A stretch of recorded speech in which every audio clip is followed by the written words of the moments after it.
శ్రీమతి నమః. రాహుల్ గాంధీ గారు మాట్లాడుతూ హిందూ దేవాలయాల్లో ఉన్న డబ్బులన్నీ తీసుకెళ్లిపోతాయంట, అప్పులన్నీ తీర్చేయచ్చుట. ఎంత చక్కటి మాట అన్నారో. పాప ఈయన కన్ను చర్చిల మీదను అలాగే మిగతా ప్రార్థనా స్థలాల మీద పడలేదు, హిందూ దేవాలయాల మీద మాత్రమే పడింది. ఆ డబ్బు మాత్రమే ఆయనకి కావాలి. కానీ సపోర్ట్ చేసేదంతా మాత్రం మిగతా మతస్థులకి సపోర్ట్ చేస్తూ ఉంటారు. మనం కూడా అంతే కదా, అందరినీ కలుపుకుపోవాలని అనుకుంటున్నాం కాబట్టి ప్రభుత్వం కూడా ఏం చేస్తోందంటే మన సొమ్మంతా తీసుకెళ్లి మిగతా కార్యక్రమాలకి పంచిపెట్టేస్తుంది.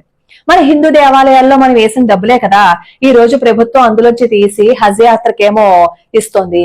ఏ పని చెయ్యాలి అన్నా హిందూ దేవాలయాల్లో మనం వేసిన డబ్బులే వాటిని ఉపయోగించుకుంటుంది ప్రభుత్వం. అసలు ప్రభుత్వం యొక్క జోక్యం మన దేవాలయాల మీద ఎందుకు? మరి మిగతా ప్రార్థనా స్థలాల మీద ప్రభుత్వం యొక్క జోక్యం ఎందుకు లేదు? అసలు మన సొమ్మునే ఎందుకు వాళ్ళు ఖర్చు పెడుతున్నారు? మన దేవాలయాల చుట్టూ మాత్రమే అన్య మతస్థులు ఎందుకు కొట్లను నడుపుకుంటున్నారు? మన దేవాలయాల్లో మాత్రమే అన్య మతస్థులు ఎందుకు ఉద్యోగాలు చేస్తున్నారు? ఎందుకు అన్య మతస్థుల యొక్క ప్రభావం మన దేవాలయాల మీద ఉంటుంది? విశ్వ హిందూ పరిషత్ ఏం చేస్తోంది అంటే ప్రభుత్వ నియంత్రణ నుంచి మన దేవాలయాల్ని విముక్తం చేసి స్వయం ప్రతిపత్తి కలిగిన ఒక ధార్మిక ఉత్తమ వ్యవస్థగా రూపొందించాలని ప్రయత్నం చేస్తోంది. అందుకే విజయవాడలో హిందూ శంఖారావం పేరిట ఒక కార్యక్రమం జరుగుతుంది. ప్రతి ఇంటి నుంచి ఒకళ్ళు రావాలని చెప్పి వాళ్ళు అంటున్నారు. ఎందుకంటే మన గళాలన్నీ ఎత్తి మనం గట్టిగా మన యొక్క నిరసన తెలిపితేనే మన దేవాలయాల్లో అన్య మతస్థులు వచ్చి అక్కడ కూర్చోరు. ప్రభుత్వం జోక్యం కూడా మన దేవాలయాల్లో ఉండకుండా ఉండే ప్రయత్నం మనం చేద్దాం. మనం ఇప్పుడు ఆ ప్రయత్నాన్ని ప్రారంభించలేదు అని అనుకోండి, మనం సపోర్ట్ చేయలేదు అని అనుకోండి, మన బ్రతుకు ఎలా తయారైపోతుందో తెలుసా? మొన్న తృణమూల్ కాంగ్రెస్ అభ్యర్థి కళ్యాణ్ బెనర్జీ మాట్లాడుతూ ఎక్కడైతే నమాజ్ చేస్తూ ఉన్నారో ఆ ప్రాంతాలన్నీ కూడా వక్ఫ్ బోర్డుకి ఆటోమేటిక్ గా చెందుతాయి అన్నారు. అంటే రైల్వే స్టేషన్లు, పార్కులు, రోడ్లు ఇవన్నీ వాళ్ళకే చెందుతాయి. రేపన్న రోజు వాళ్ళు వచ్చి మన ఇంట్లో నమాజ్ చేసుకుంటే మన ఇల్లు కూడా వాళ్ళదైపోతుంది. దేవాలయంలో వచ్చి వాళ్ళు నమాజ్ చేసుకుంటే వాళ్ళది అయిపోతుందనా వాళ్ళ ఉద్దేశం? అయిపోతుందని చెప్తున్నారా, అయిపోతుందని వాళ్ళు బెదిరిస్తున్నారా?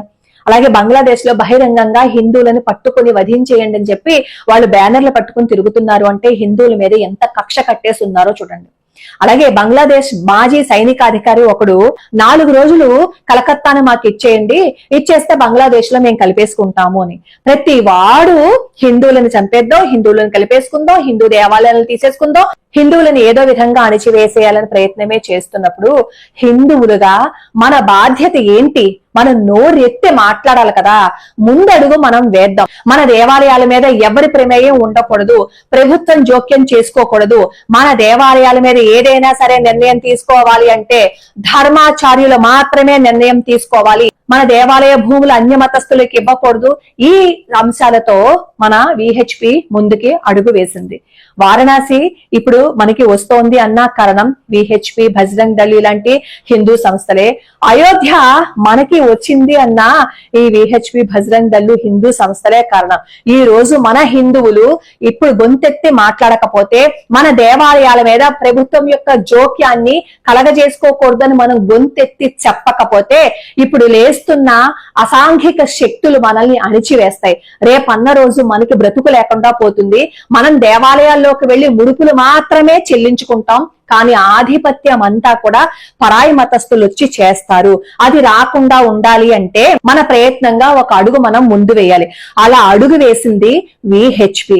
రేపు 5వ తారీఖున విజయవాడలో హైందవ శంఖారావం పేరిట ఒక కార్యక్రమాన్ని నిర్వహిస్తుంది.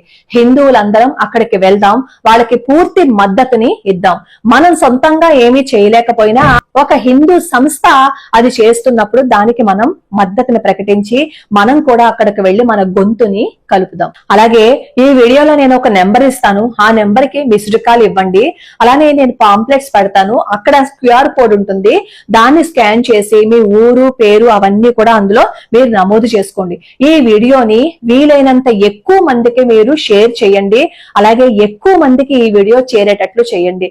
లేదు అంటే రేపన్న రోజు హిందువులుగా మన ఉనికిని మనం కోల్పోతాం.